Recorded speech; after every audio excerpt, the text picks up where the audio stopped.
저는 ESG 인식적 체질 변화와 패러다임 변화의 필요성에 대해서 통계 포스터를 제작하였는데 이게 도대체 무슨 말인지 탐구 동기를 통해서 파악해 보도록 하겠습니다. 탐구 동기는 기업의 기후 변화에 대한 노력의 일종으로 ESG도 매우 다양한 기업에서 행해지고 있는 것을 아마 경영을 모르시는 분들도 ESG라는 워딩을 한 번쯤 들어보셨을 겁니다. 그만큼 많은 기업들이 하고 있는데 하지만 많은 기업과 정부의 탄소 절감의 노력에도 저희는 크게 변화를 못 느끼고 있죠. 기업이 친환경 상품을 내놓아서 소비자들이 그것을 사용하는데 실제 저희가 눈으로 지켜보는 기후변화에 대한 해결이 조짐이 보이지 않고 있죠. 따라서 이러한 현황이 뭔지, 앞으로의 기업이 탄소를 줄이기 위해 어떤 방법을 쓸 수 있는지에 대해서 통계 분석을 하고 거기에 논리적으로 근거해서 해결책을 제시해놨으니 같이 확인해 보도록 하겠습니다. 탄소 배출 현황의 원인에 대해서 먼저 파악해 보도록 하겠습니다. 인구 증가와 경제 성장이 탄소 배출의 가장 주된 원인이라고 볼 수 있습니다. 현재 전 세계적으로 인구는 증가하고 있기 때문에 탄소 배출은 줄어들 기미가 안 보이는 것이고 모든 국가에서 경제 성장이 동시다발적으로 이루어지기 때문에 경제 성장은 탄소 배출을 무조건적으로 동반하기 때문에 탄소 배출이 가장 늘고 있는 거고요. 그 다음에 ESG의 현황을 보시면 ESG 상품과 에너지당 탄소 배출이 있습니다.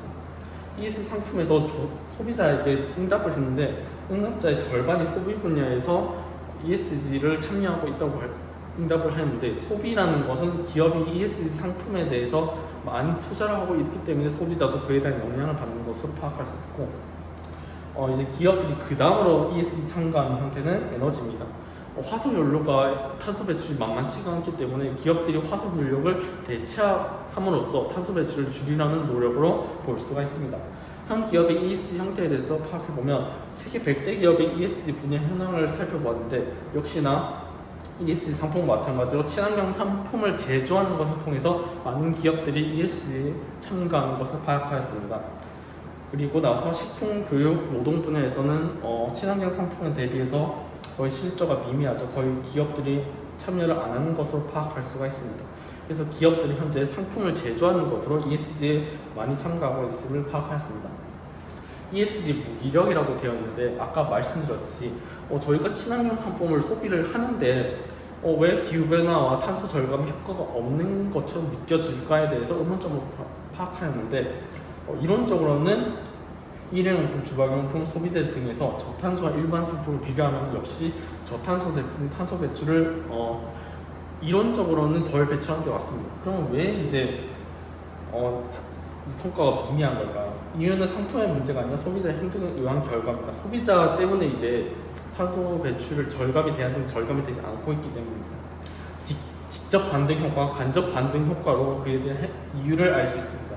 직접 반등 효과는 더 친환경적인 효율적인 상품을 더 많이 사용하기 때문에 전반적으로 줄어드는 탄소 배출량이나 높아진 효율성이 이론적으로 이어지지 않고 간접적 반등 효과는 친환경 상품을 받은 혜택과 예산의 절약으로 다른 부분의 탄소 배출이 증가되어 실제 총 탄소 배출량이 증가되는 겁니다.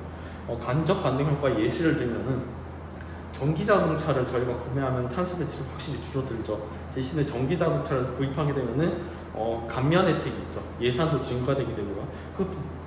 증가된 예산을 가지고 비행기를 타서 해외여행을 가거나 다른 탄소 배출에 투자를 하게 되면은 실제 총 탄소 배출량은 일반 자동차를 사는 것보다 더 많이 배출되는 게 간접 반등 효과의 대표적인 예시입니다.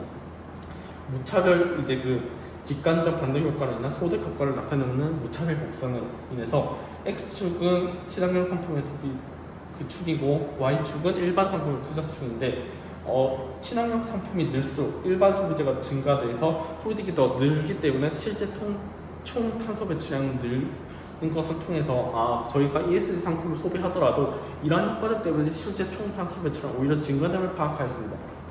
그럼 이 기후변화를 해결하기 위해서 진정한 ESG는 어떤 게 있을까요? 아까 말씀드렸듯이 인구는 상승하고 있고 기업의 ESG 교육 투자 물관 실무를 합쳐서 기업의 인적 교육 자원 투자와 탄소 포집과 같은 혁신 기술을 ESG 전략으로 들었습니다.